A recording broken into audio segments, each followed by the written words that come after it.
Le 10 février 2023, Pierre Palmade percutait frontalement un véhicule sur une route départementale de Seine-et-Marne.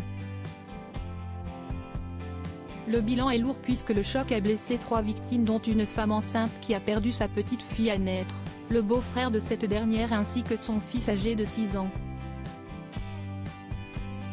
Convié sur le plateau de Cyril Hanouna dans l'émission Touche pas à mon poste de ce jeudi 16 mars, Lil Maz, le cousin du conducteur gravement blessé est venu donner des nouvelles de ce dernier. D'après les propos de son cousin relayés par Le Parisien, le père de famille se sentirait mieux mais prendrait jusqu'à 15 médicaments par jour pour combattre la douleur. Touché par de nombreuses fractures, Yuxel est sorti d'un coma artificiel dans lequel il avait été plongé. Depuis l'accident, l'homme âgé de 38 ans n'aurait pas quitté l'hôpital de Beaujon, à APHP, de Clichy où il aurait été opéré à 7 reprises.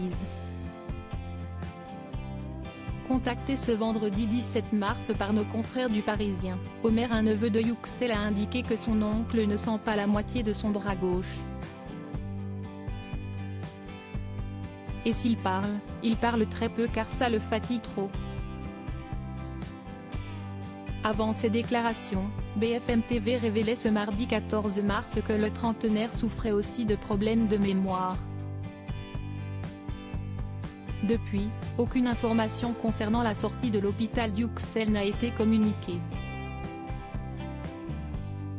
Supérieur à Pierre Palmade, François Cluzet, Benoît Magimel.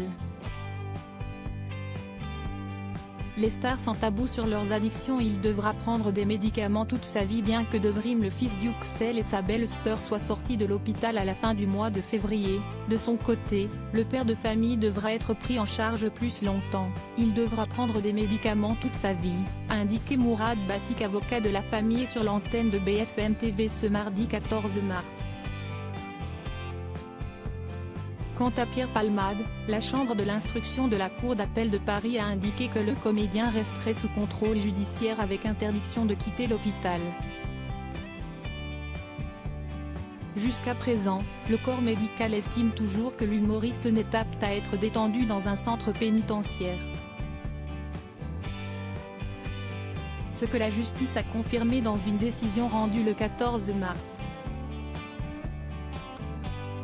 Article écrit en collaboration avec 6 médias. Crédit photo, Ouité Alban Abaka.